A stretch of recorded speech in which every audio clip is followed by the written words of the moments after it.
أعوذ بالله من الشيطان الرجيم. بسم الله الرحمن الرحيم. إن الذين يخشون ربهم بالغيب لهم مغفرة وأجر كبير. وأسروا قولكم واجهروا به إنه عليم بذات الصدور. ألا يعلم من خلق وهو اللطيف الخبير. كنتم خير أمة أخرجت للناس تأمرون بالمعروف وتنهون عن المنكر وتؤمنون بالله. ایک انسان پیسے جمع کر کے رکھتا ہے اور اس کی جو آمدنی ہوتی ہے، اس کی جو سیلری ہوتی ہے، اس میں سے کچھ بچا کے رکھتا ہے اور محفوظ کر کے رکھتا ہے. شرعاً وہ گناہ کا کام نہیں ہے، بلکہ اس کی نیتوں کے بقدر اسے اجر بھی ملے گا اللہ کے ہاں. ایک مباح عمل ہے، ایک فطری چیز ہے. یہ نہ توکل کے منافع مانا جائے گا، نہ اسے دنیا پرست کہا جائے گا، اور نہ ہی اسے کالا دھن کہا جائے گا. بالکل نہیں. یہ اس انسان کی کمائی کا حق ہے، اور اس حق کو یہ کسی کی بادشاہت بھی آ کے چھیڑ چھاڑ نہیں کر سکتی اسلامی نقطہ نظر سے. ان الحمد للہ نحمده ونستعینه ونستغفره ونعوذ بالله من شرور انفسنا وسيئات اعمالنا من يهده الله فلا مضل له ومن يضلل فلا هادي له. اشهد ان لا اله الا الله وحده لا شريك له واشهد ان محمدا عبده ورسوله. يا ايها الذين امنوا اتقوا الله حق تقاته ولا تموتن الا وانتم مسلمون. يا ايها الناس اتقوا ربكم الذي خلقكم من نفس واحده وخلق منها زوجها وبث منهما رجالا كثيرا ونساء واتقوا الله الذي تساءلون به والارحام ان الله كان عليكم رقيبا. يا ايها الذين امنوا اتقوا الله وقولوا قولا سديدا يصلح لكم اعمالكم ويغفر لكم ذنوبكم ومن يطع الله ورسوله فقد فاز فوزا عظيما. اما بعد فان خير الحديث كتاب الله وخير الهدي هدي محمد صلى الله عليه وسلم وشر الامور محدثاتها وكل محدثة بدعة وكل بدعة ضلالة وكل ضلالة في النار. آج جس موضوع سے متعلق گفتگو ہوگی وہ یہ ہے کہ ایک مسلمان اپنے حساب سے مال جمع کر کے رکھے، چاہے وہ مال نقد کی شکل میں ہو، روپیہ پیسہ کی شکل میں، چاہے زمین کی شکل میں ہو، یا سونا اور چاندی کی شکل میں ہو، اناج اور غلہ کی شکل میں ہو، کسی طور پر بھی جو بھی شکلیں ہو سکتی ہیں، تو کیا اس کے لیے وہ جائز ہے یا نہیں؟ اور اگر کوئی رکھتا ہے تو کیا اسے دنیا دار کہا جائے گا، دنیا پرست کہا جائے گا، یا شرعاً اللہ سبحانہ و تعالیٰ کے ہاں اس کے لیے کوئی گناہ نہیں ہوگا، بلکہ اس کے لیے ایک مباح چیز ہوگی، یا ہو سکتا ہے اس پر اسے اجر بھی ملے گا؟ کیا معاملہ ہے وہ انشاءاللہ ہم لوگ پڑھنے جا رہے ہیں. اس موضوع کو جاننے سے پہلے ایک فطری بات اور بنیادی بات، جو فطری بات ہے وہ یہ کہ مال و دولت سے جو محبت ہے وہ ایک فطری معاملہ ہے. اس سے کوئی یہ نہیں کہہ سکتا کہ اس معاملے میں مجھے مال و دولت سے قطعاً محبت ہی نہیں ہے، ایسا کوئی نہیں کہہ سکتا. اللہ سبحانہ و تعالیٰ نے اس طرح کی چیزوں کی محبت دل میں ڈال رکھی ہے. ماں باپ کی محبت، بیوی بچوں کی محبت، دنیا کی محبت، پیسوں کی محبت ایک فطری چیز ہے. یہ فطری چیز کا مطلب یہ ہوتا ہے کہ اللہ تعالیٰ نے یہ محبت انبیاء میں بھی رکھی ہے علیہم الصلاۃ والسلام، ان میں بھی یہ محبت ہے، اور یہ ایسی محبت ہے جو خود اللہ نے ڈال رکھی ہے. یہ معیوب نہیں ہے، وہ کسی انسان یعنی بالخصوص ایک مسلمان کے حق میں عیب نہیں ہے اور گناہ نہیں ہے، اس سے اس کی حیثیت گر جائے گی، ایسا معاملہ نہیں ہے. اللہ سبحانہ و تعالیٰ نے قرآن مجید میں سورۃ آل عمران میں بیان فرمایا زُيِّنَ لِلنَّاسِ حُبُّ الشَّهَوَاتِ مِنَ النِّسَاءِ وَالْبَنِينَ وَالْقَنَاطِيرِ الْمُقَنطَرَةِ مِنَ الذَّهَبِ وَالْفِضَّةِ وَالْخَيْلِ الْمُسَوَّمَةِ وَالْأَنْعَامِ وَالْحَرْثِ۔ اللہ سبحانہ وتعالیٰ نے سورہ آل عمران میں بیان فرمایا کہ انسانوں کے دلوں میں اللہ تعالیٰ نے اس چیز کو مزین کر دیا ہے، یعنی اس کی محبت ڈال دی ہے، اس کی طرف لگاؤ اللہ رب العالمین نے رکھ دیا ہے، عورتوں سے متعلق، بچوں سے متعلق، سونا اور چاندی سے متعلق، جانوروں سے متعلق، اور پھر اسی طرح سے جو کھیتیاں ہیں، جو بھی اس طرح کی چیزیں اللہ تعالیٰ نے انسانوں کے دل میں اس کی محبت فطری طور پر ڈال رکھی ہے۔ اب دیکھیے قرآن مجید میں اللہ سبحانہ و تعالیٰ نے مومنوں کو اس انداز میں خطاب فرمایا، یا مومنوں کا ذکر اس انداز میں بیان فرمایا کہ مال کی محبت ان کے دل میں ہوتی ہی ہے فطری طور پر، اللہ نے اس کو واضح فرمایا۔ تبھی ایک مسلمان جب اللہ کے راستے میں خرچ کرتا ہے تبھی تو اس کی حیثیت معلوم ہوتی ہے نا۔ ایک چیز سرے سے مجھے پسند ہی نہیں ہے، میرے پاس اس کی کوئی حیثیت ہی نہیں ہے، اس کو میں اللہ کے راستے میں خرچ کروں تو کیا مانا؟ تو مال کی جو فطری محبت ہے وہ ہے۔ اللہ تعالیٰ نے قرآن مجید میں سورہ آل عمران میں بیان فرمایا لن تنالوا البر حتى تنفقوا، اس کے بعد کیا ہے؟ مما تحبون۔ لن تنالوا البر، یعنی تم نیکی کو پا ہی نہیں سکو گے، کب تک؟ حتى تنفقوا مما تحبون، جب تک کہ تمہارا جو پسندیدہ جو مال ہے، ایسا مال، ایسی دولت جسے تم بہت چاہتے ہو، بڑی محنت کے بعد، بڑی مشقت کے بعد، اور تمہاری اپنی کمائی ہو، اپنا مال ہو، جسے انسان خوب محبت کرتا ہے، وہ اللہ کے راستے میں خرچ کرتے ہیں، تو اللہ سبحانہ و تعالیٰ کے ہاں وہ بہت بڑی بات ہے۔ تو اس آیت سے یہ بات معلوم ہوئی کہ مال کی فطری محبت اللہ نے انسان کے دل میں رکھی ہے، بھلے ہی وہ مومن ہو، اور مومن ہونا مال کی محبت ہونا یہ دو الگ متضاد چیزیں نہیں ہیں۔ ایک مومن کے دل میں یہ چیز جمع ہو سکتی ہے، مال کی محبت فطری محبت ہے۔ اللہ تعالیٰ نے سورۃ البقرہ کی ایک عظیم آیت ہے جس میں کئی باتیں بیان کی گئی ہیں۔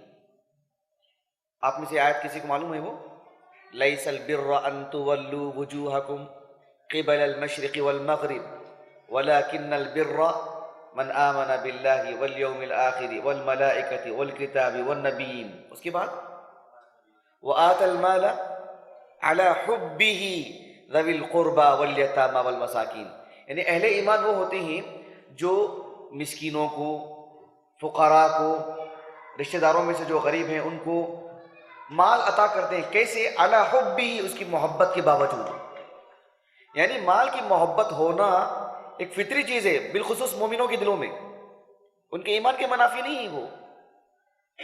سورۃ الانسان، سورۃ الدہر ایک سورہ ہے، معلوم ہے آپ کو؟ معلوم ہے نہیں معلوم ہے؟ نہیں معلوم ہے؟ ہاں، اس میں ایک آیت کریمہ ہے، اللہ سبحانہ و تعالیٰ نے اہل ایمان کے بارے میں بیان فرمایا وَيُطْعِمُونَ الطَّعَامَ عَلَى حُبِّهِ مِسْكِينًا وَيَتِيمًا وَأَسِيرًا، اہل ایمان یتیم کو، مسکین کو، قیدیوں کو کھلاتے ہیں، علی حبہ، کیا مطلب اس کا؟ کیا مطلب؟ یعنی جو چیزیں کھانے کے ہمارے پاس ہیں، یعنی غیر معمولی اس سے محبت ہے ہماری، ہمارا لگاؤ ہے اس سے، پھر بھی ہم دوسروں کو کھلاتے ہیں۔ تو یہ اس کا مطلب، یہ آیت میں آپ کو کیوں پڑھ کے سنا رہا ہوں؟ یہ بتلانے کے لیے کہ اللہ تعالیٰ نے قرآن مجید کی کئی آیتوں میں مال کی محبت اور فطری محبت ہونا بیان کیا اللہ تعالیٰ نے۔ اور انسان ہے، مومن انسان ہے، اس کے دل میں مال کی محبت ہونا یہ ایمان کے منافی نہیں ہے۔ اسی لیے امام شافعی رحمہ اللہ فرماتے ہیں، جو کہتا ہے کہ دنیا سے مجھے محبت ہی نہیں ہے، مال سے مجھے محبت ہی نہیں ہے، یعنی وہ تو کاذب ہے، کذاب انسان ہے، جھوٹ بول رہا ہے وہ، کیونکہ مال کی محبت اللہ نے بیان فرمائی ہے، یہ سب کے دل میں ہی ہے، اس سے یہ ہم اس کو قطعاً نہیں نکال سکتے۔ ہاں، آیت کب ہوگا؟ جب ہم اسی مال کو سب کچھ سمجھیں، اللہ کی محبت پہ غالب کر دیں، تب جا کر کے وہ چیز معیوب ہوتی ہے، ورنہ مال کی فطری محبت اللہ تعالیٰ نے خود رکھی ہے۔ تو آج کا جو موضوع ہے وہ یہ کہ ایک مسلمان اپنے پاس جو مال جمع کر کے رکھتا ہے، چاہے وہ کسی بھی طرز کا مال کیوں نہ ہو، تو کیا وہ اس کے لیے عیب ہوگا، اس کے لیے وبال جان ہوگا، اس کے لیے گناہ لکھا جائے گا اس کے حق میں، یا اس کے لیے مباح ہے، یعنی یا اس کے لیے جائز ہے، بلکہ صرف جواز ہی نہیں، کبھی کبھار تو اس کے لیے اجر بھی لکھا جائے گا. تو وہ چیز ہم لوگ جان رہے ہیں باذن اللہ تعالی. اللہ سبحانہ و تعالیٰ نے جو مال جمع کرنے سے متعلق جو آیتیں یا احادیث مبارکہ ہیں اللہ کے رسول کی صلی اللہ علیہ وسلم، اس میں جو لفظ آتا ہے ذخیرہ اندوزی کا، عربی میں وہ لفظ آتا ہے ادخار. کیا لفظ آتا ہے؟ الادخار. بولیے.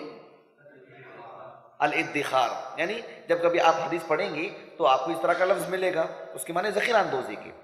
الادخار یعنی مال جمع کر کے رکھنا، ذخیرہ اندوزی کرنا.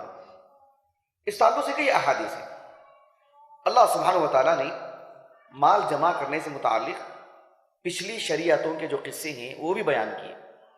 اس سے پہلے ایک بنیادی بات ایک اور میں آپ کو بتلاؤں کہ مال جمع کر کے رکھنا یہ ایک ایسا معاملہ ہے، صرف انسان ہی نہیں، جانور بھی کر کے رکھتے ہیں. معلوم آپ کو؟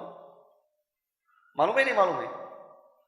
8ویں صدی ہجری کے ایک عالم دین گزرے ہیں، کمال الدین الدميري، معروف شافعی عالم دین. انہوں نے ایک کتاب لکھی، کتاب الحیوان الکبریٰ.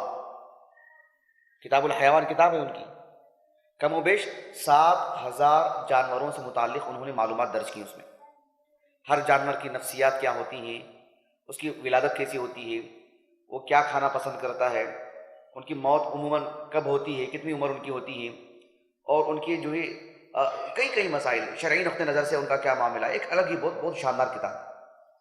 اس میں انہوں نے کئی جانوروں سے متعلق لکھا ہے، حتیٰ کہ چھوٹی موٹی چونٹیوں سے متعلق بھی، کہ وہ سب اپنا کھانا پینا ذخیرہ کر کے رکھتے ہیں. چونٹی سے متعلق، چونٹی جو گھر بناتی ہے اس میں ایک برآمدہ ہوتا ہے، مہمان خانہ ہوتا ہے، ایک جو ہے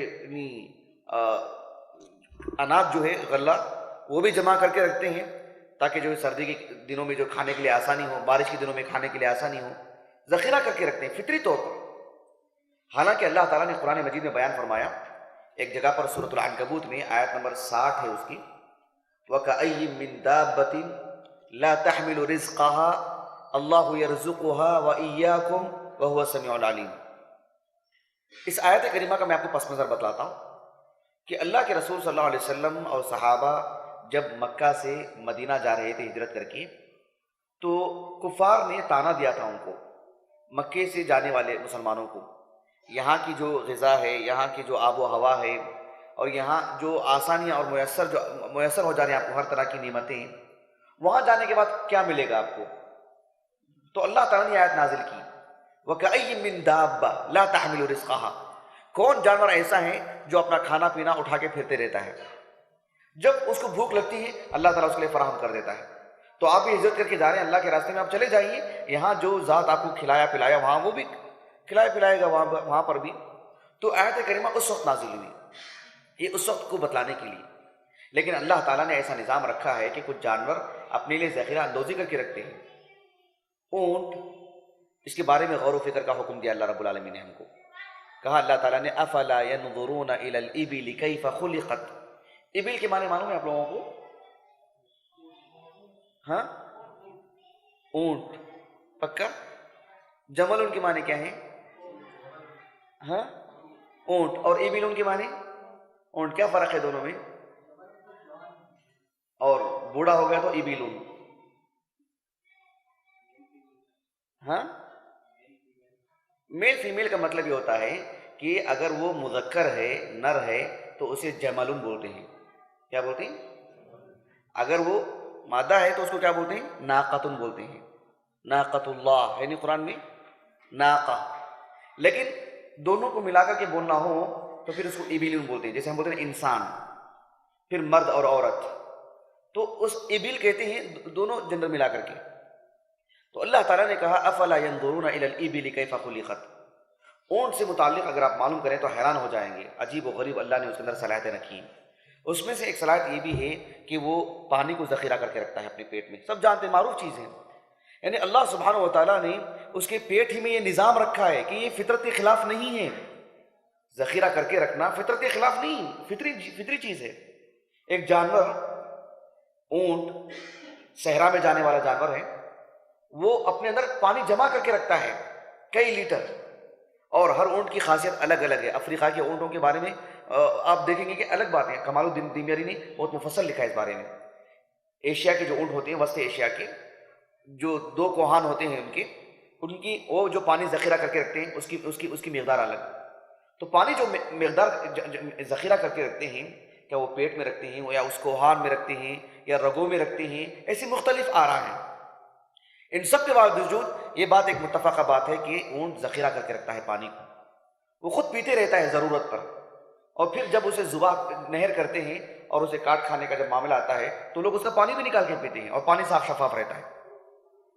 تو اللہ سبحانہ و تعالیٰ نے ایک جانور کے اندر ایسا نظام رکھا ہے کہ پانی ذخیرہ کر کے رکھا ہے. یہ بات نہیں آتی ہے کہ وہ توکل کے منافی ہیں. اللہ نے رکھا ہے نظام، سبحان اللہ.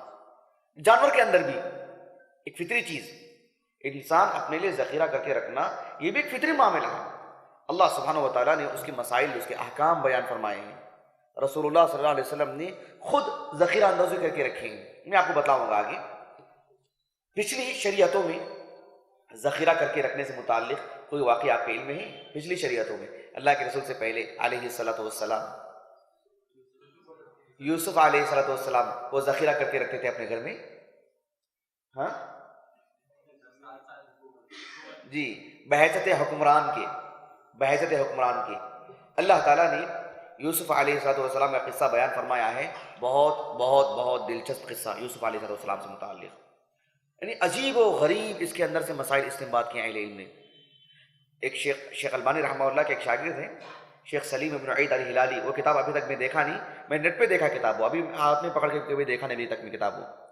اس میں سے انہوں نے 1000 مسائل جو مستنبط کی ہیں سورہ یوسف کو سامنے رکھ کر کے. بہت سارے لطائف ہیں اس سورہ کے اندر، بہت دلچسپ. یعنی زندگی کے ہر پہلو میں آپ کو سورہ یوسف کا کوئی نہ کوئی حصہ ملے گا آپ کو اس طرح سے. تو اللہ سبحانہ و تعالیٰ نے یوسف علیہ السلام کا وہ قصہ بیان کیا ہے جب آپ کو جیل میں ڈال دیا گیا. وہاں 2 لوگ تھے ان کے ساتھ، 2 لوگ خواب دیکھے تھے. یوسف علیہ السلام نے ان کے خواب کی تعبیر بتلائی. دونوں کے دونوں نکل گئے جیل سے. ایک مارا گیا، قتل کر دیا گیا خواب کی تعبیر کے مطابق، اور ایک وہ ساقی بن گیا. وہ بادشاہ کو شراب پلانے کا اسے کام مل گیا. پہلے سے اس کی جو نوکری تھی دوبارہ مل گئی اس کو. وہ بادشاہ کے پاس ہی تھا ایک لمبی مدت تک. حالانکہ وہ اس نے یہ طے کیا تھا، یہ وعدہ کیا تھا کہ جب میں جاؤں گا تو آپ کا تذکرہ میں کروں گا، میں کہ آپ جیل میں ہیں، آپ کے بارے میں بولوں گا میں بادشاہ کو. لیکن وہ شخص بھول گیا وہ. لیکن ایک وقت ایسا آیا کہ بادشاہ نے خود خواب دیکھا. خواب کیا تھا وہ دیکھیے. اللہ تعالیٰ نے فرمایا وقال الملک انی ارى، یہ سورہ یوسف کی آیت ہے، آیت نمبر 43 سے 49 تک، 40 پر 3 سے 40 پر 9 تک. اللہ تعالیٰ نے فرمایا وقال الملک انی ارى 7 بقرات سمان یأکلہن 7 عجاف و7 سنبلات خضر واخر یابسات. بادشاہ نے خواب میں دیکھا کہ 7 موٹی موٹی گائیں 7 دبلی پتلی گایوں پہ حملہ کر رہے ہیں، ان پہ وہ کھا رہی ہیں، اور پھر 7 بالیاں ہیں ہری بھری، اور ایسے 7 خشک ہیں. بادشاہ نے کہا یا ایھا الملأ، اپنے وزراء سے کہا، اپنے درباریوں سے کہا افتونی فی رؤیایا، میرے خواب کی تعبیر بتلاؤ. ان کنتم للرؤیا تعبرون، خواب کی تعبیر کا آپ میں سے کسی کو علم ہے تو آپ مجھے اس کی تعبیر بتلائیں. کیا کہا درباریوں نے کیا کہا؟ نہیں، خواب کی تعبیر سے متعلق درباریوں نے کیا کہا سنیے. ہاں صرف اتنا ہی کہا انہوں نے. ہاں، اس کی خواب کو بے حیثیت بنا کے رکھ دیا. بولے قالوا اضغاث احلام وما نحن بتأویل الاحلام بعالمین. بس یہ تو پراگندہ خواب ہے، مطلب کچھ کھا پی کے سو گئے ہوں گے، آپ نے ایسا خواب دیکھ لیا ہوگا، اور ایسے خوابوں کی تعبیر میں ہم دلچسپی نہیں لیتے. کیا کہا انہوں نے؟ ایسے جو پراگندہ خیالات ہوتے ہیں ان میں ہمیں کوئی دلچسپی نہیں، اس کے بارے میں ہم کو کہاں معلوم. کوئی اچھا خواب ہوتا تو ہم بولتے. ایسے خواب ہی کو بے حیثیت بنا کے رکھ دیے. لیکن وقال الذی نجا منہما وادکر بعد امت یعنی بعد زمن انا انبئکم بتأویلہ فارسلون. وہ جو شخص جیل سے نجات پا کے آیا تھا اس نے یاد کیا وادکر بعد امہ. امتن کے معنی یہاں پر کیا ہے؟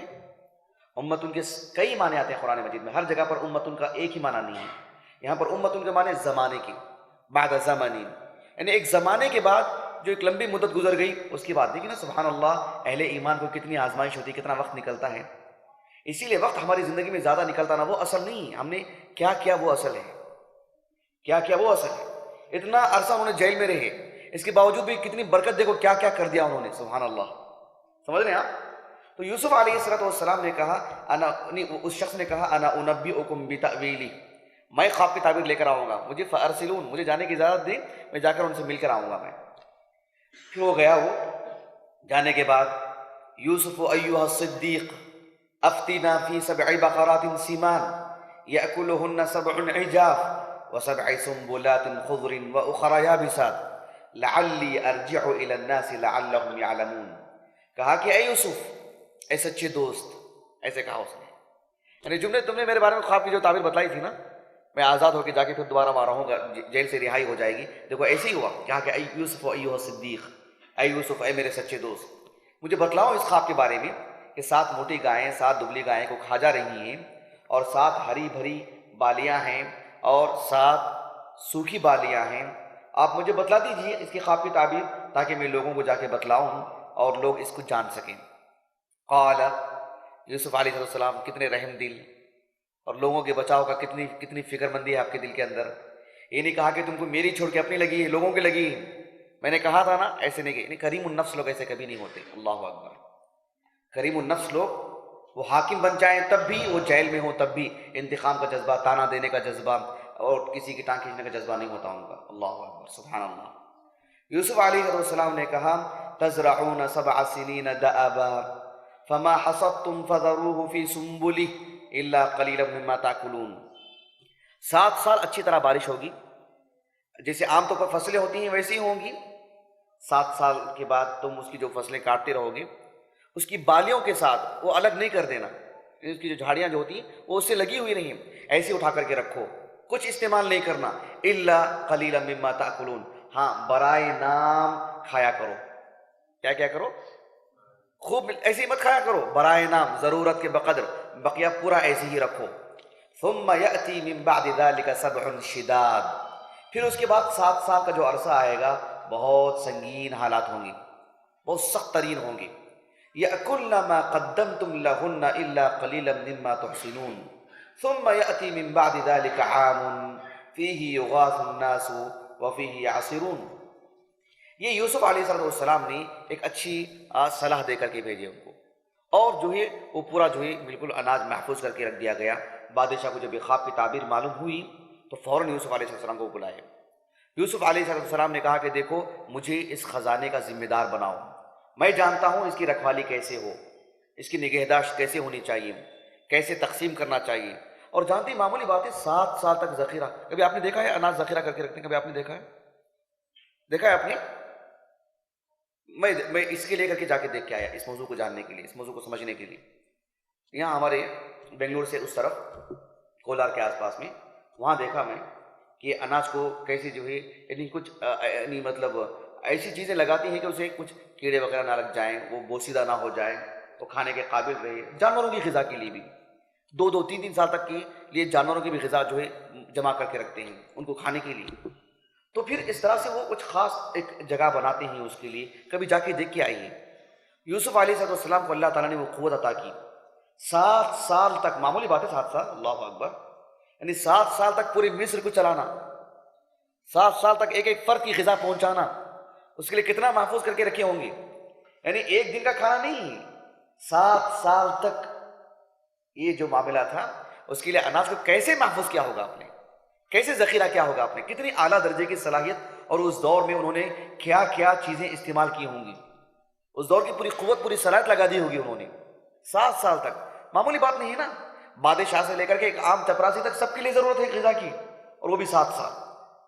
تو وہ صلاحیت اللہ نے آپ کو عطا کی. اس واقعے سے ہمیں یہ بات ملتی ہے، مفسرین نے اس کی طرف رہنمائی کی ہماری، کہ ذخیرہ اندوزی ایک فطری معاملہ ہے، کبھی ناگزیر ہو جاتا ہے، بہت ضروری ہو جاتا ہے یہ معاملہ.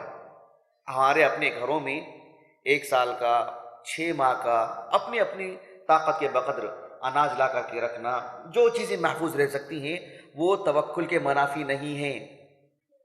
ایک انسان پیسے جمع کر کے رکھتا ہے اور اس کی جو آمدنی ہوتی ہے، اس کی جو سیلری ہوتی ہے، اس میں سے کچھ بچا کے رکھتا ہے اور محفوظ کر کے رکھتا ہے۔ شرعاً وہ گناہ کا کام نہیں ہے، بلکہ اس کی نیتوں کے بقدر اسے اجر بھی ملے گا اللہ کے ہاں۔ ایک مباح عمل ہے، ایک فطری چیز ہے یہ نہ توکل کے منافی مانا جائے گا، نہ اسے دنیا پرست کہا جائے گا، اور نہ ہی اسے کالا دھن کہا جائے گا، بالکل نہیں۔ یہ اس انسان کی کمائی کا حق ہے، اور اس حق کو یہ کسی کی بادشاہت بھی آ کے چھیڑ چھاڑ نہیں کر سکتی اسلامی نقطہ نظر سے۔ یہ اس کی اپنی ذاتی کمائی ہے، کوئی بھی اس کے ساتھ جو ہے کوئی معاملہ نہیں کر سکتا، براہ راست اس کا اپنا ذاتی معاملہ ہوگا وہ۔ تو اللہ کے رسول علیہ الصلوۃ والسلام اللہ پر توکل کرنے میں سب سے اعلیٰ نمونہ، اس کی وضاحت کی ضرورت نہیں ہے، میرے اور آپ کی بات نہیں کر رہا ہوں، غیر مسلمین میں بھی وہ ہیبت رکھی ہے اللہ تعالیٰ نے اللہ کے رسول کی صلی اللہ علیہ وسلم۔ لیکن آپ صلی اللہ علیہ وسلم جانتے ہیں ایک سال کا اناج گھر میں محفوظ رکھتے تھے، ایک سال کا۔ توکل کے منافی ہے وہ، ایک سال معمولی بات ہے، یعنی کل زندہ رہتے نہیں معلوم، لیکن آپ ایک سال کا اناج محفوظ کر کے رکھ رہے ہیں گھر والوں کے لیے، اپنی بیویوں کے لیے، سبحان اللہ۔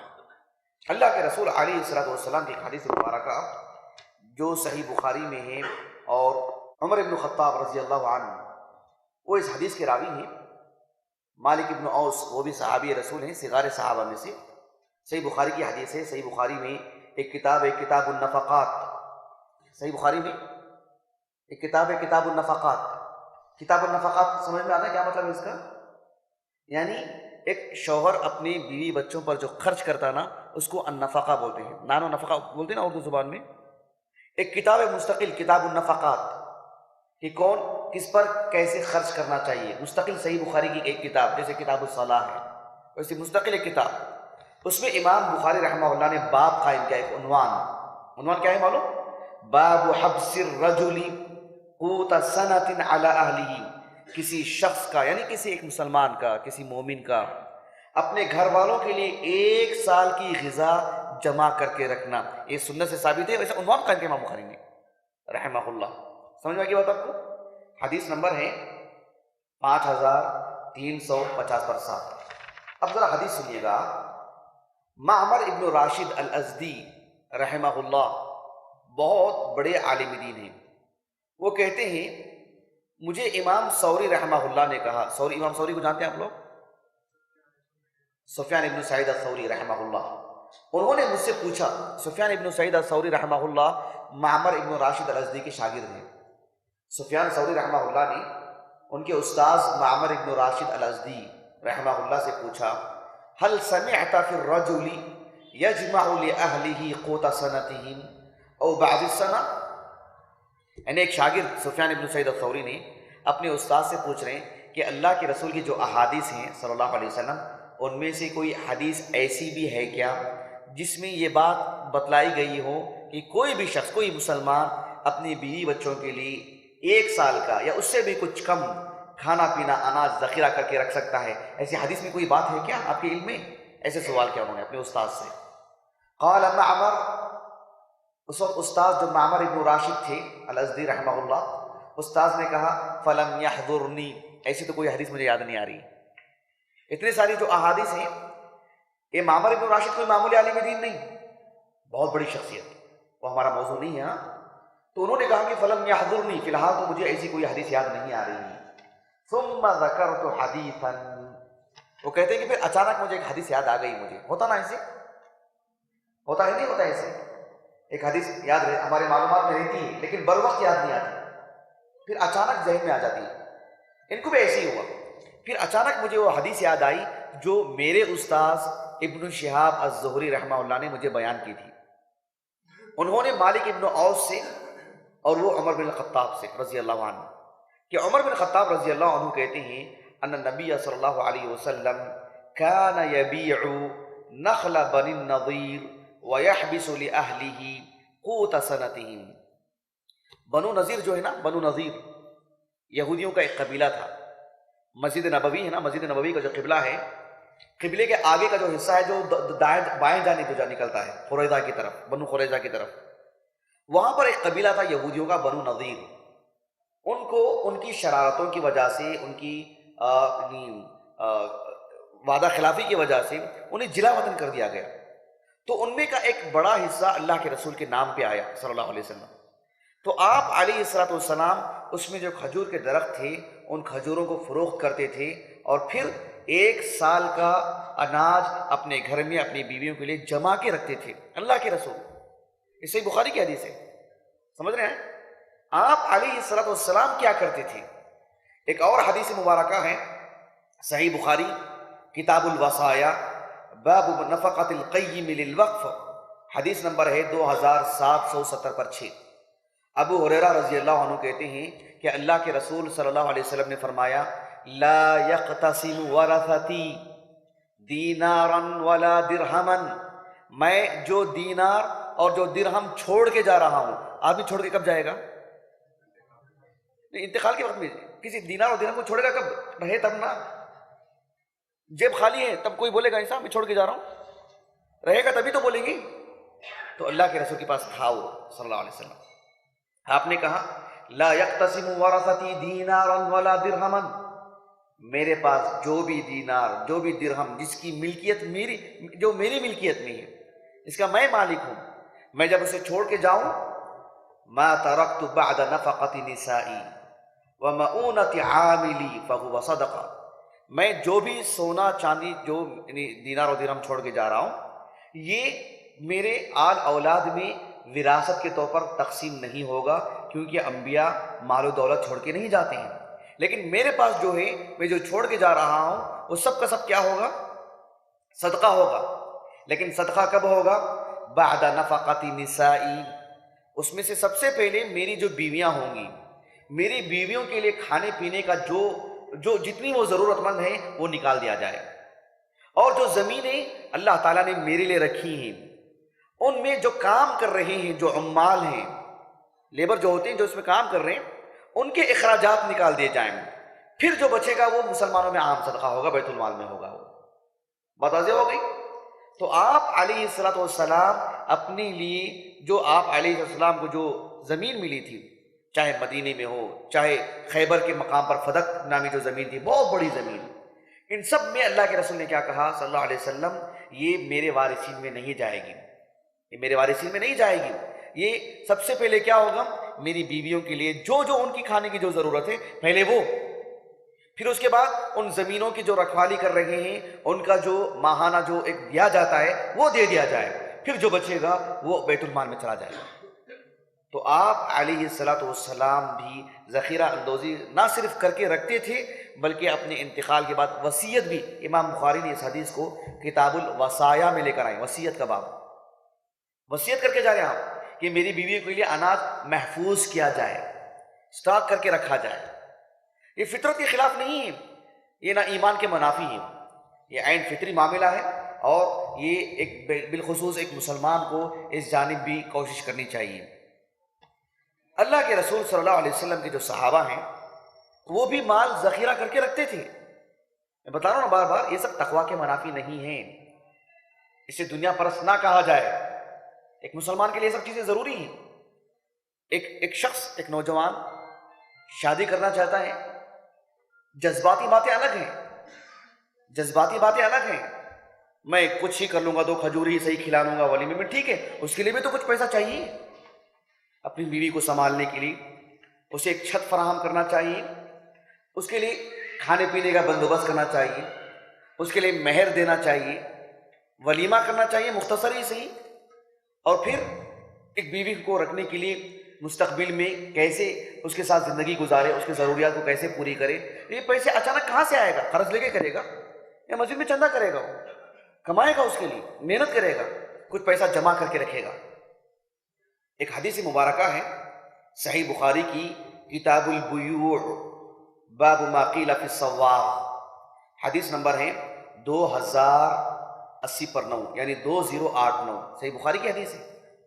علی بن ابی طالب رضی اللہ عنہ انہوں نے کچھ کر کے محنت کر کے مال جمع کر کے رکھتے تھے فاطمہ رضی اللہ عنہ سے شادی کرنے کے لیے، روزانہ محنت کرتے تھے، مزدوری کرتے تھے۔ مدینہ جانے کے بعد علی بن ابی طالب رضی اللہ عنہ روزانہ تجارت کرتے تھے۔ اذخر ایک طرح کا درخت تھا، یہ حدیث جو میں نے آپ کو حدیث نمبر سنائی ہے نا، اور کتاب بھی بتلایا میں نے آپ کو، کتاب البیوع، آپ پڑھ کر کے دیکھ لیجیے۔ علی بن ابی طالب رضی اللہ عنہ کے پاس 2 اونٹ تھے، ان اونٹوں پر وہ اذخر ایک نام کا درخت تھا، یہاں یہ ہوتا نا پروجیکٹر وغیرہ، اس میں میں آپ کو دکھاتا اذخر درخت کیسے ہوتا ہے تاکہ آپ دیکھیں، وہ حدیث میں بہت لفظ استعمال ہوتا ہے، اس سے آگ سلگائی جاتی ہے اور اس سے بہت سارے فوائد ہیں، وہ ہوتا تو میں آپ کو دکھلاتا کہ وہ اس کے درخت کیسے ہوتا ہے۔ تو اللہ کے رسول صلی اللہ علیہ وسلم، علی بن ابی طالب رضی اللہ عنہ، وہ ان کے جو 2 اونٹ تھے، اس میں صحیح بخاری کی حدیث ہے، کئی جگہ پر امام بخاری نے رحمہ اللہ اس حدیث کو، اذخر نامی درخت کو اٹھا کر کے اس میں رکھتے اور پھر جا کر کے اس کو بیچتے فروخت کرتے، پھر لکڑیاں لے کر آتے وہ، اور لکڑیاں لانے کے بعد نجار کو دیتے تاکہ اس کے ذریعے سے لکڑیوں سے مختلف چیزیں بنا سکیں۔ ایک مرتبہ ایسا ہوا، ابھی شراب کی حرمت کی بات نہیں آئی تھی، شراب ابھی حرام نہیں ہوا تھا، تو حمزہ رضی اللہ عنہ شراب پی کر کے گھر میں بیٹھے ہوئے تھے، مسجد نبوی کا جو قبلہ ہے آج، قبلے کے سامنے کا جو روٹ نکلتا ہے، شارع قربان ایسا کچھ نام ہے اس کا، بنو قینوقا، وہیں رہا کرتے تھے۔ علی بن ابی طالب رضی اللہ عنہ کا گھر وہیں تھا، فاطمہ نے وہیں رہا کرتی تھی، فاطمہ رضی اللہ عنہ۔ تو وہاں پر علی بن ابی طالب رضی اللہ عنہ کہتے ہیں کہ یہ حمزہ رضی اللہ عنہ کا گھر تھا، وہ اس جگہ پر، صحیح بخاری کہتی صحیح۔ تو ان کے گھر کے باہر میں نے اونٹ باندھ کے رکھے تھے میرے، تو حمزہ رضی اللہ عنہ شراب پیے ہوئے تھے، ابھی شراب حرام نہیں ہوا تھا، نشے کی حالت میں تھے۔ آپ آئے اور آ کر کے اونٹ کی جو ساخ، اس کی جو پنڈلیاں تھیں، کاٹ دی اس کو ایسے ہی، اور اونٹ مر گیا وہ۔ تو علی بن ابی طالب رضی اللہ عنہ کہتے ہیں کہ میں بہت اداس تھا، میں اللہ کے رسول علیہ الصلوۃ والسلام آئے، مجھے دیکھا اور کہا کہ کیوں اداس ہیں آپ؟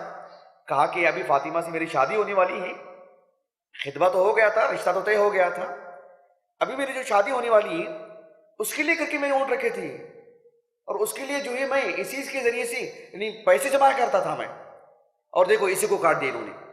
اللہ کے رسول اندر گئے صلی اللہ علیہ وسلم، وہ نشے کی حالت میں تھے، ایک لمبا واقعہ ہے وہ۔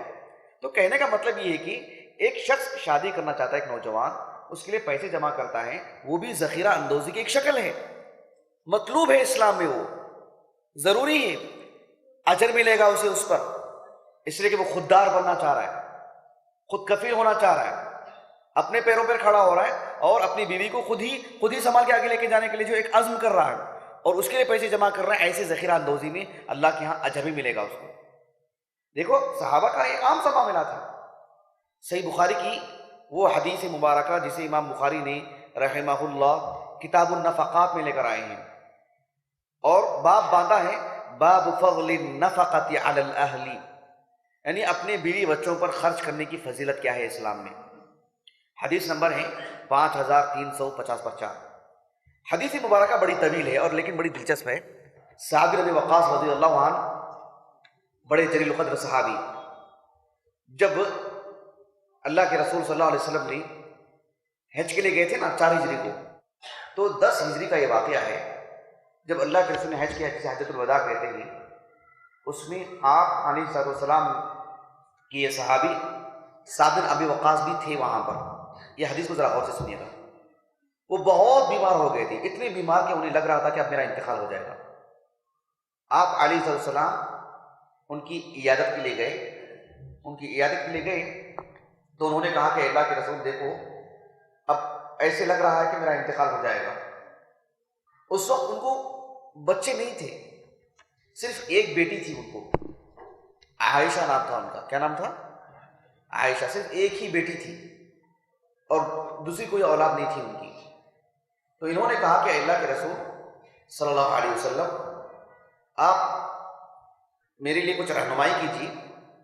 ان کے پاس مال بہت تھا، کہا کہ میرا جو بھی مال ہے اسے میں کل کا کل اللہ کے راستے میں خرچ کر دینا چاہتا ہوں، پورا مال۔ آپ علیہ السلام نے فرمایا کہ لا۔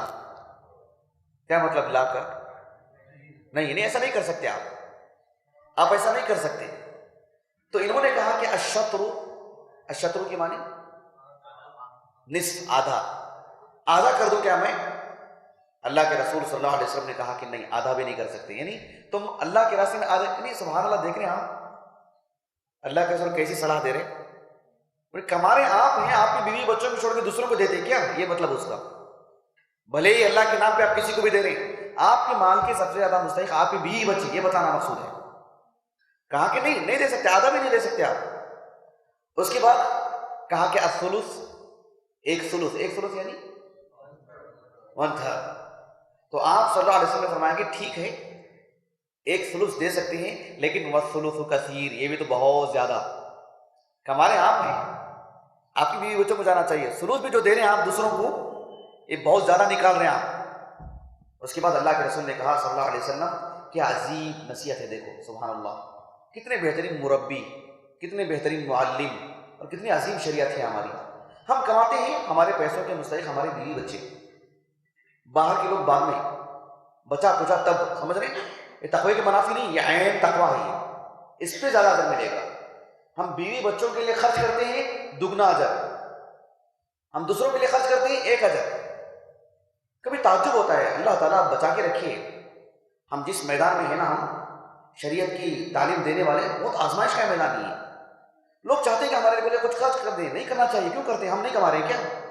آپ اپنے بیوی بچوں کے لیے کیجیے، ڈبل اجر ملے گا. ہم کو کرتے 1 اجر ملے گا، کیوں نیچے اترتے ہیں؟ تو اپنی بیوی بچوں کے لیے کرنا چاہیے، تو اللہ کے یہاں دگنا اجر ملتا ہے. اللہ کے رسول صلی اللہ علیہ وسلم نے ان سے کہا، ان تدع ورثتک اغنیاء خیر من ان تدعهم عالہ. تمہاری جو دولت ہے نا، تمہارے بیوی بچوں کو دے کے مرو، تمہارے مرنے کے بعد تمہارے آل اولاد مالدار رہے، یہ زیادہ بہتر ہے بنسبت وہ خود محتاج ہو جائیں. تم سب کو دے کے چلے جائیں گے تو اپنی بیوی بچوں کے لیے چھوڑ کے جاؤ، سب کو نہیں. اس کے بعد کہا یتکففون الناس فی ایدیہم، تم بیوی بچوں کو اتنے محتاج مت بناؤ کہ تمہارے بعد کسی کے محتاج ہو جائیں. تمہارا مال ہے نا، تمہاری بیوی بچوں کے نام ہی کر کے جاؤ، وہی زیادہ مستحق ہے، دوسروں کے نام نہیں. اللہ کے نام پر ہی صحیح، ان کو ہی دے کے جاؤ، دوسروں کو نہیں. اس کے بعد اللہ کے رسول نے کہا صلی اللہ علیہ وسلم، وَمَهْمَا أَنفَقْتَ فَهُوَ لَكَ صَدْقَةٌ، تم تمہارے گھر والوں کے لیے جو بھی خرچ کرو گے وہ تمہارے لیے صدقہ ہے. حَتَّى اللُّقْمَةَ تَرْفَعُهَا فِي امْرَأَتِكَ، حتیٰ کہ ایک شوہر پیار اور محبت میں اپنی بیوی کو، اس کا دل جیتنے کے لیے، اس کے جذبات کو بالکل یہ بتلانے کے لیے کہ جو اس کے لیے کتنا چاہتا ہے، اپنے ہاتھ سے جو کھلاتا ہے ایک شوہر، اللہ کے رسول نے کہا صلی اللہ علیہ وسلم، وہ بھی صدقہ ہے، اس پر بھی ایک اجر مل رہا ہے، اس پر بھی اس کی جنت کا فیصلہ ہو سکتا ہے. سبحان اللہ، ایک مومن کرتا ہے تو. اس کے بعد آپ نے فرمایا صلی اللہ علیہ وسلم، وَلَعَلَّ اللَّهَ يَرْفَعُكَ يَنْتَفِعُ بِكَ نَاسٌ وَيُضَرُّ بِكَ آخَرُونَ. اور اللہ سبحانہ و تعالیٰ سے قوی امید ہے کہ اللہ تعالیٰ تمہارے نام کو بہت روشن کرے گا، تم بہت بلندی پر جاؤ گے، اور ایک لمبی مدت ملے گی تمہیں، ایک لمبی عمر ملے گی تم کو. تم تو مرنے کی بات کر رہے ہیں، تمہیں تو لمبی عمر ملنے والی ہے، اور پھر تم سے بہت سارے لوگ خوش بھی ہوں گے، فائدہ اٹھائیں گے، اور تم سے بہت سارے لوگوں کو نقصان بھی پہنچے گا. نقصان کس معنی میں؟ تم سے جلیں گے، حسد کریں گے، تمہیں نقصان پہنچانے کی کوشش کریں گے، تو اپنی عاقبت خراب کریں گے وہ، اس معنی میں. اللہ کے رسول کے انتقال کے بعد صلی اللہ علیہ وسلم 45 سال تک زندہ تھے. وہ کتنے سال؟ 45 سال تک. اور ان کے کتنے بچے معلوم؟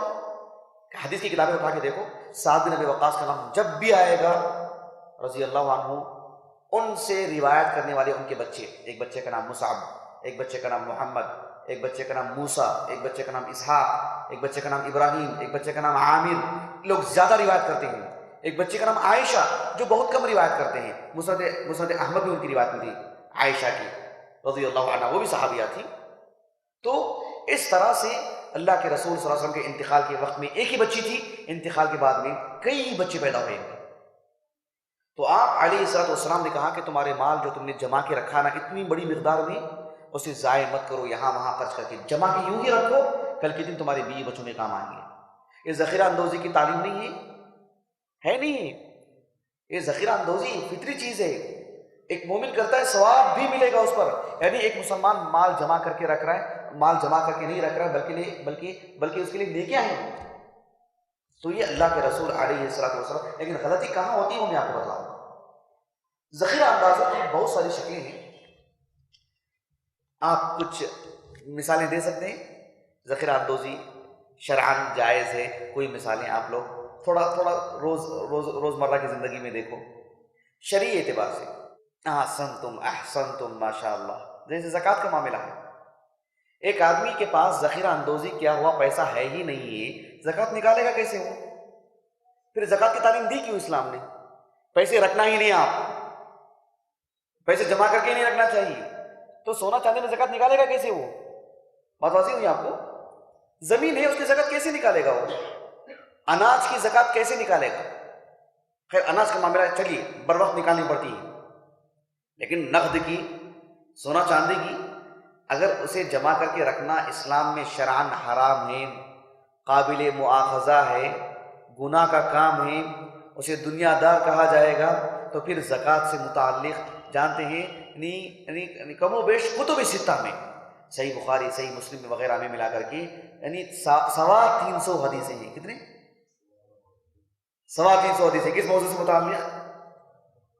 کس موضوع سے متعلق؟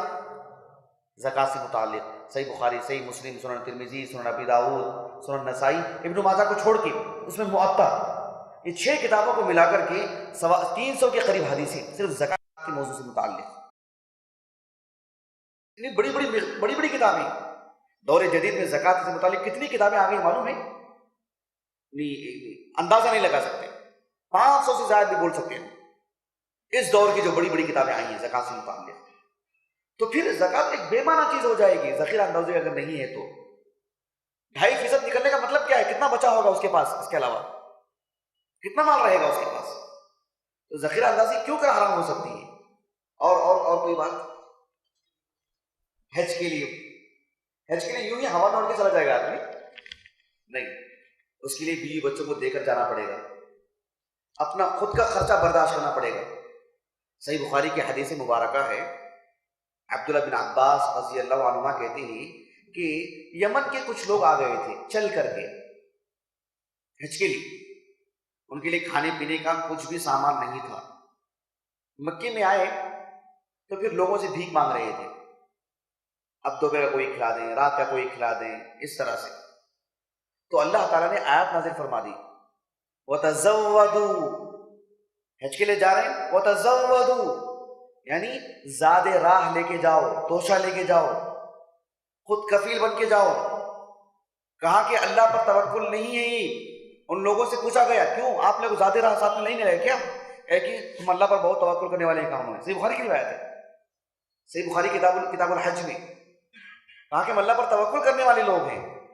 تو عبداللہ بن عباس کہتے ہیں رضی اللہ عنہ، اللہ نے آیات نازل کر دی کہ وَتَزَوَّدُوا، سورہ بقرہ کی آیت ہے کہ توشہ لے کر کے آؤ، خود اپنے پاس اتنا بندوبست کر کے آؤ کہ یہاں جتنے دن رہیں گے تم اپنے پیسوں سے کھائیں گے پئیں گے، پورا خرچہ خود برداشت کر کے آنا پڑے گا۔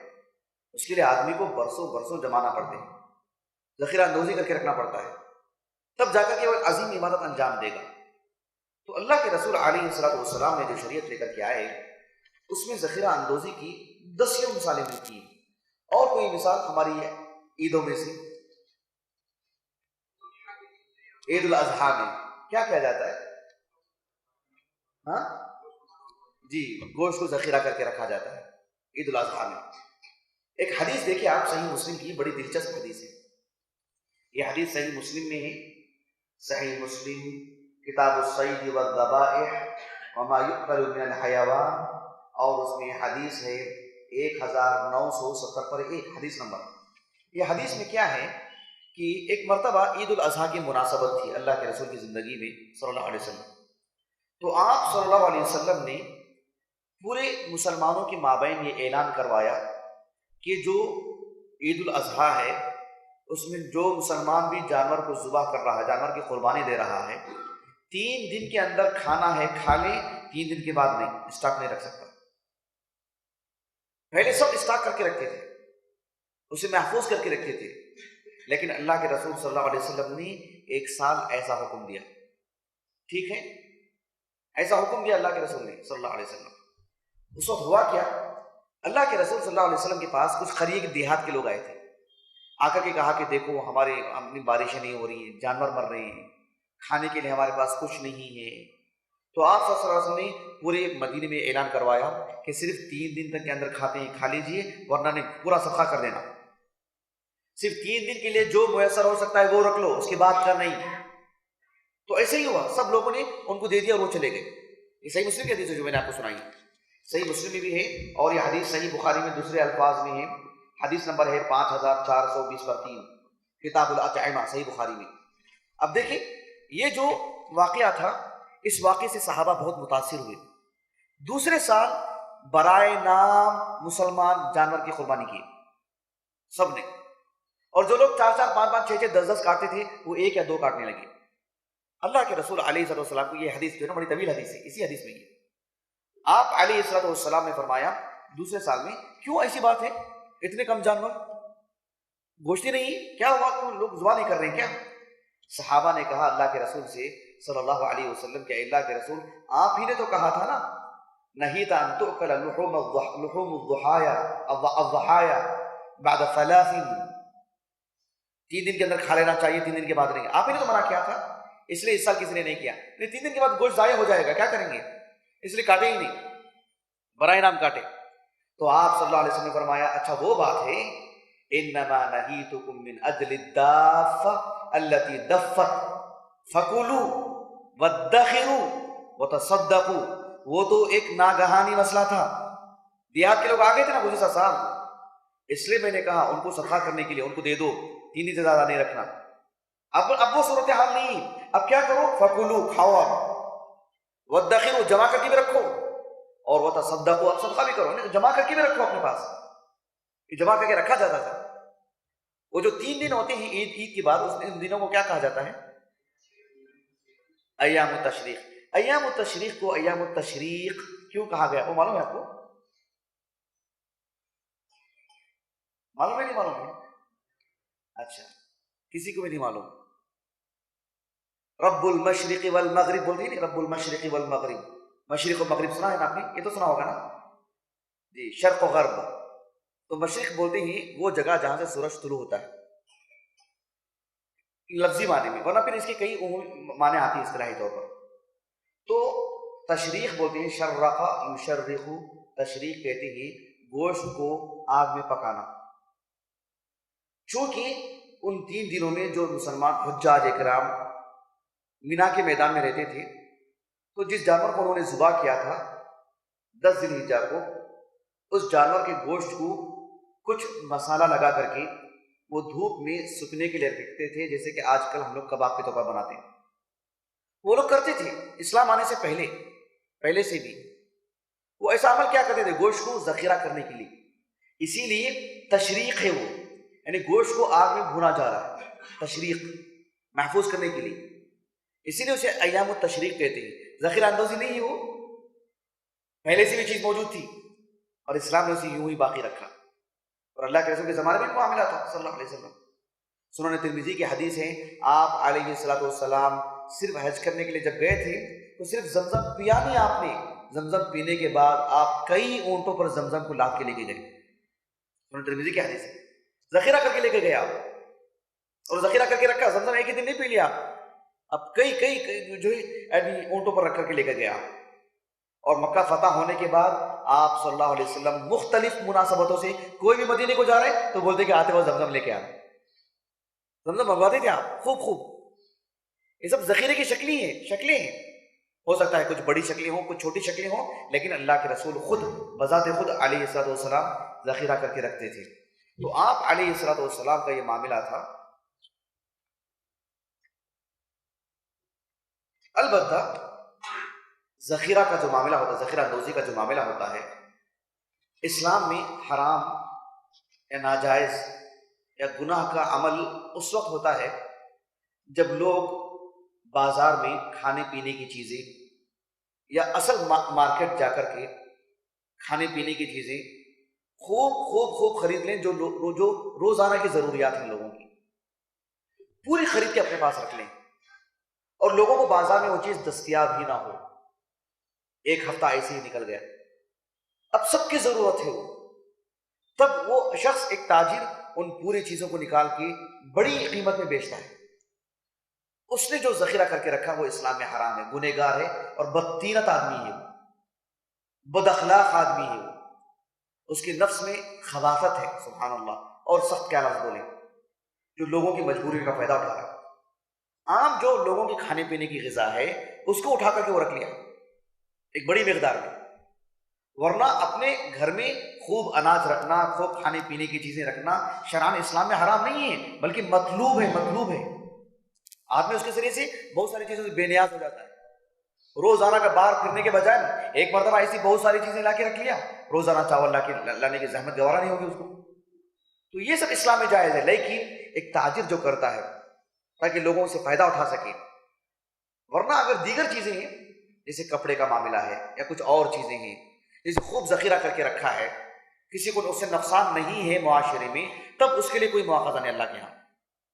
لیکن وہ چیزیں بھلے ہی کپڑا ہی رکھ لیں، چپل اور جوتا ہی رکھ لیں یا کچھ اور تیل وغیرہ ہی رکھ لیں، جو روزانہ کی اگر ضرورت بن جائے، روزانہ کی ضرورت ہو انسانوں کی کھانے پینے کی، جس سے انسان کی زندگی چل نہیں سکتی، جس سے ایک انسان زندہ نہیں رہ سکتا ہے، ایسی چیزوں کو ذخیرہ کر کے ایک تاجر رکھ لیتا ہے، کسی کو نہیں معلوم۔ بڑے بڑے تجار ایسے کرتے ہیں اور اچانک پھر اس کو مارکیٹ میں لے کر آتے ہیں اور لوگ بڑی بڑی قیمت میں ہی صحیح دے کر کے لے لیتے ہیں، کیوں؟ اس لیے کہ وہ ضروری زندگی کے لیے ضروری ہے۔ تو یہ چیز اسلام میں حرام ہے۔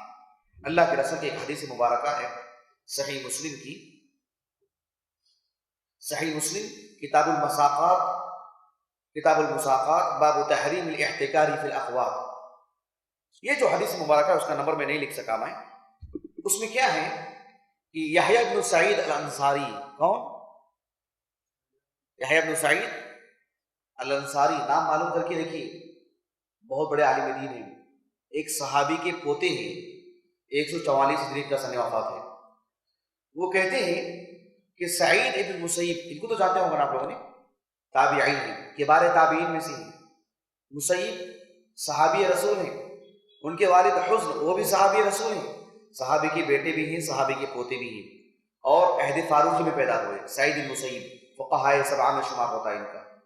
یہ کہتے ہیں کہ ان معمر، جانتے ہیں آپ لوگ معمر صحابی ایک ہیں، معمر ابن ابی معمر، معمر ابن عبداللہ، یہ وہ صحابی ہیں جب رسول اللہ صلی اللہ علیہ وسلم حجۃ الوداع کے موقع پر یوم النحر میں جب حلق کروائے نا، آپ نے سر کے بال منڈوائے نا، انہی کو حکم دیا تھا اپنے سر کے بال منڈوانے کے لیے۔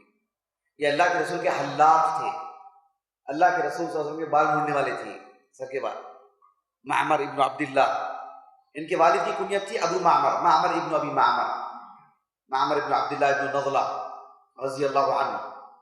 وہ کہتے ہیں کہ اللہ کے رسول صلی اللہ علیہ وسلم نے کہا من احتکر فہو خاطئ، جو ذخیرہ اندوزی کر کے رکھا وہ گنہگار ہے۔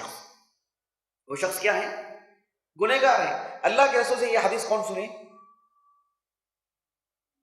من احتکر فہو خاطئ، جس نے احتکار ذخیرہ کر کے رکھا وہ خاطی ہے، گنہگار ہے وہ۔ یہ حدیث اللہ کے رسول کی صلی اللہ علیہ وسلم سے کس نے سنا؟ معمر صحابی نے رضی اللہ عنہ۔ معمر سے کس نے سنا؟ یہ ہمارے موضوع سے متعلق ہے، میں سند نہیں پڑھا رہا ہوں آپ کو، ہمارے موضوع سے متعلق ہے۔ معمر سے کس نے سنا؟ سعید بن مسیب نے، احسنتم ماشاء اللہ، اور ان سے یحییٰ بن سعید الانصاری نے۔ اب غور طلب بات ہے، کیوں پوچھا میں آپ کو؟ یہ بتلانے کے لیے کہ حدیث سنانے والے صحابی نے کیا حدیث سنائی کہ جس نے ذخیرہ کر کے رکھا وہ گنہگار ہے۔ تو سعید بن مسیب رحمہ اللہ جو ہیں وہ بھی تیل ذخیرہ کر کے رکھتے تھے، کیا کر کے؟ تیل۔ تو معمر ہے نا، یہ جو ہے نا یحییٰ بن سعید الانصاری، انہوں نے کہا کہ آپ خود حدیث سنا رہے ہیں اور آپ اپنے گھر میں ذخیرہ کر کے رکھ رہے تھے۔ تو ان سے پوچھا، کہا کہ میں اس لیے ذخیرہ کر کے رکھ رہا ہوں کہ صحابی رسول بھی حدیث سناتے ہوئے اپنے گھر میں ذخیرہ کر کے رکھے تھے۔ مطلب یہ بتلانے کے لیے کہ وہ چیزیں جو انسان کی اپنی ذاتی ہے، میرے لیے تیل کی ضرورت ہے، میں نے لا کے رکھا ہے، مجھے کسی سے کیا لینا دینا۔ میرے گھر میں کتنے افراد ہیں، اہل خانہ کتنے ہیں، کتنی عدد ہے میرے گھر میں جانتا ہوں۔ کسی کو 1 لیٹر ہوگا، مجھے 50 لیٹر چاہیے، اس کو کیا معلوم؟ تو میں نے میرے گھر میں بہت سارا جو ذخیرہ کر کے رکھا، لیکن میں حدیث سنا رہا ہوں اس لیے تاکہ یہ لوگوں کو معلوم ہو کہ جو ایسے کرتے ہیں، لوگوں میں ظلم کرنے کے لیے ذخیرہ کرتے ہیں، وہ گنہگار ہوں گے۔ اللہ کے رسول کا یہ مقصد ہے علیہ الصلوۃ والسلام۔ بات واضح ہو گیا آپ کو؟ سب کو بات واضح ہو گئی جی؟ تو اسلام میں یہ بات ہے کہ ذخیرہ اندوزی کر کے رکھنا شرعاً اسلام میں حرام نہیں ہے، لیکن جو شخص دنیا دار وہ ہوتا ہے جو بس پیسہ جمع کر کے رکھا اور اسی کو اپنی پوری دنیا سمجھتا ہے، پوری زندگی سمجھتا ہے، اسی کے لیے چیزیں نا، ان صلاتی و نسکی و محیایا و مماتی للہ رب العالمین. ایک مسلمان کا جو یہ جملہ ہوتا ہے، ویسے ایک کافر صرف جیسے کہ میرا مال، میری دولت. ویل لکل ہمزۃ لمزہ الذی جمع مالا وعددہ، اس نے مال جمع کیا اور بس گن گن کے رکھا، تجوری میں جمع کے رکھا. یہ ذخیرہ کر کے رکھنا، بس پیسوں کا پجاری، پیسوں کی دیوانگی، دولت کی لت جس کو لگ جاتی ہے اور اس میں جو عیاشی کرتے ہیں اور اسی کو اپنی زندگی سمجھتے ہیں، یہ اسلام میں قطعاً حرام ہے. اللہ سبحانہ و تعالیٰ نے قرآن مجید میں فرمایا، سورۃ الفجر میں آیت نمبر 20 ہے، وَتُحِبُّونَ الْمَالَ حُبًّا جَمًّا، آخری درجے کی محبت مال سے، مال ہی مال. اللہ اکبر. اللہ ایسی محبت سے ہماری حفاظت فرمائے. یہ اسلام میں حرام ہے. اللہ تعالیٰ نے سورۃ العادیات میں فرمایا، وَإِنَّهُ لِحُبِّ الْخَيْرِ لَشَدِيدٌ، مال کی جو محبت ہے اس کی شدت کو اللہ نے بیان کیا. یہ اسلام میں مطلوب نہیں ہے. اللہ سبحانہ و تعالیٰ نے ایسے لوگوں کے بارے میں فرمایا جو صرف مال ہی کے لیے جیتے ہیں، مال ہی کو سب کچھ سمجھتے ہیں. کیا فرمایا اللہ نے؟ تبت یدا ابی لہب وتب، اس کے بعد ما اغنى عنہ مالہ وما کسب، ما اغنى عنی مالیہ، میرا مال میرے کچھ نہیں کام آئے. یہ ایسے لوگوں کے لیے جنہوں نے یہ سمجھا کہ ہمارے لیے سب کچھ مال ہی ہے. ایک حدیث مبارکہ ہے صحیح بخاری کی کتاب الرقاق، ابو ہریرہ رضی اللہ عنہ کہتے ہیں آپ صلی اللہ علیہ وسلم نے فرمایا، تعیس عبد الدینار. کیا کہا آپ نے؟ جسے ہم عبداللہ بولتے ہیں نا، عبداللہ، عبد الرحمن، ویسے عبد الدینار، عبد الدرہم، دینار و درہم کا بندہ، یعنی شاید 24 گھنٹے بھی بعض لوگ کام کرتے ہیں، اتنی دیوان کی پیسوں کی. اللہ اکبر، سبحان اللہ. آپ علیہ السلام نے فرمایا، تعیس عبد الدینار والدرہم، روپیے پیسوں کا بندہ ہلاک ہو گیا. ان اعطی رضی، پیسہ ملتا ہے تبھی خوش، وَإِن لَمْ يُعْطَ لَمْ يَرْضَ، پیسہ ہی کی بنیاد پر خوشی، پیسے کی بنیاد پر ہی ناراضگی. خوشی اور ناراضگی کا معیار ہی پیسہ ہے. تو یہ اسلام میں مطلوب نہیں ہے. اسماء رضی اللہ عنہ، ان کے بارے میں اللہ کے رسول صلی اللہ علیہ وسلم نے کہا کہ لا توکی فیوکا علیک، گن گن کے مت رکھو، تم کو بھی گن گن کے ہی دیا جائے گا، تمہارے تعلق سے ایسے ہی مسائل ہوں گے. مطلب جو لوگ صرف پیسے پیسے پیسے کر کے جو گن کے جو یہ کر کے رکھتے ہیں، دیکھیں اللہ کے رسول نے یہ نہیں کہا ان سے ذخیرہ کر کے مت رکھو، کہا کہ جو پیسہ ہے نا اس سے بس ایک گننے کی جو دیوانگی ہوتی ہے وہ معاملہ نہیں ہونا چاہیے، روزانہ یہی دیکھ رہے. تو یہ اللہ کے رسول علیہ السلام نے اس سے منع فرمایا. آخر میں وہ آیت کریمہ میں آپ کو سنا کر اپنی درس ختم کر دیتا ہوں. اللہ سبحانہ و تعالیٰ نے اس سورے میں بیان فرمایا، سورۃ المنافقون میں، کتنی پتے کی بات ہے. اللہ تعالیٰ نے کہا وَأَنفِقُوا مِمَّا رَزَقْنَاكُمْ، ہم نے آپ کو جو کچھ عطا کیا ہے اس میں سے خرچ کرو. من قبل ان یأتی احدکم الموت، قبل اس کے کہ تم میں سے کسی کی موت آ جائے، موت آنے سے پہلے جو اللہ نے دولت دے رکھی ہے اسے خرچ کر دو. پھر یہ نقطے کی بات جو میں سمجھانا چاہ رہا ہوں آپ کو، جب کسی کی موت آتی ہے فیقول ربی، تو کہتا ہے کہ اے میرے رب، لولا اخرتنی الی اجل قریب، ابھی جو میری موت آ رہی ہے مجھے کچھ اور موقع مل جائے، کچھ اور مدت تک مجھے مہلت دے دے. کیوں؟ فاصدق، کیا معنی فاصدق کے؟ تاکہ میں کچھ صدقہ کر دوں. یہاں سوچنے کی بات یہ ہے، شیخ محمد بن صالح بن عثیمین رحمہ اللہ نے کہا جب انسان کی موت آتی ہے تو اللہ سے وہ یہی کیوں کہتا ہے، بالخصوص ایک کافر، ایک منافق، یہی کیوں کہتا ہے کہ مجھے کچھ اور مہلت دے دے تاکہ میں صدقہ کر دوں؟ یہ نہیں کیوں کہتا کہ فاصلی، تاکہ میں کچھ نماز پڑھ لوں، ایسا کیوں نہیں کہتا وہ؟ فاقرأ القرآن، مجھے کچھ مہلت دے دے میں قرآن پڑھ لوں، یہ کیوں نہیں کہتا؟ فاصدق ہی کیوں بول رہا ہے وہ؟ اس لیے کہ دولت جو چھوڑ کے جا رہا ہے وہ اس کے لیے کیا وبال بننے والی ہے، رحمت بننے والی ہے، نہیں معلوم. زندگی میں جو کیا نا، جمع کر کر کے رکھا، اچانک مر رہا ہے تو کہاں گیا پیسہ اس کا؟ اللہ سبحان اللہ. ابھی ہم نے سنا ایک بڑے وزیر کا انتقال ہوا، کتنے ملبوسات، کتنے سونے اور چاندی، کتنے کلو سونے، کتنے کلو چاندی، کتنے چپل، کتنی گھڑیاں، کتنا پیسہ، کتنے زمین، اور زندگی میں کوئی کچھ نہیں، نہ بیوی بچے، نہ شوہر، نہ آس پاس اوپر اتنی کچھ نہیں، اتنا کروڑوں کا، سبحان اللہ، یعنی کس کس کا جواب ہوگا اللہ کے؟ اللہ اکبر۔ تو ایسا مال چھوڑ کے جانا قطعاً قطعاً اس کے لیے وبال جاتے ہیں۔ اسی لیے اس وقت وہ اللہ سے کہے گا کہ فَأَصَّدَّقْ، مجھے کچھ مہلت دے دیں تاکہ میں کچھ خرچ تو کر دوں، کچھ صدقہ تو کر دوں۔ تو یہ اللہ سبحانہ و تعالیٰ کے راستے میں خرچ بھی کرتے رہنا چاہیے، اور اللہ سبحانہ و تعالیٰ نے ہمیں جو مال عطا کیا ہے ذخیرہ کر کے ضرور رکھیں، لیکن ایسا نہیں ہونا چاہیے کہ وہ ہمارے اور رب العالمین کے درمیان حائل ہو جائے۔ ہمارا جو اعتماد رب العالمین پر ہے اسے ٹھیس پہنچانے کا ذریعہ نہیں بننا چاہیے، ہمارا اعتماد اس پہ نہیں ہو جانا چاہیے، اس کی فکر بہت ہونی چاہیے۔ اللہ سبحانہ و تعالیٰ سے دعا ہے کہ اللہ تعالیٰ ہمیں شرعی نقطہ نظر سے مال ذخیرہ کرنے کی جو شکل ہے اسے اختیار کر لیں، اور اسے اپنی زندگی، اپنی عبادتیں اور اللہ سبحانہ و تعالیٰ کی قربت اور رضامندی کے حصول کے لیے جو کچھ ہم کر سکتے ہیں اللہ تعالیٰ نے اس کی سعادت نصیب فرمائے۔ سبحانک اللہم و بحمدک، اشہد ان لا الہ الا انت، استغفرک۔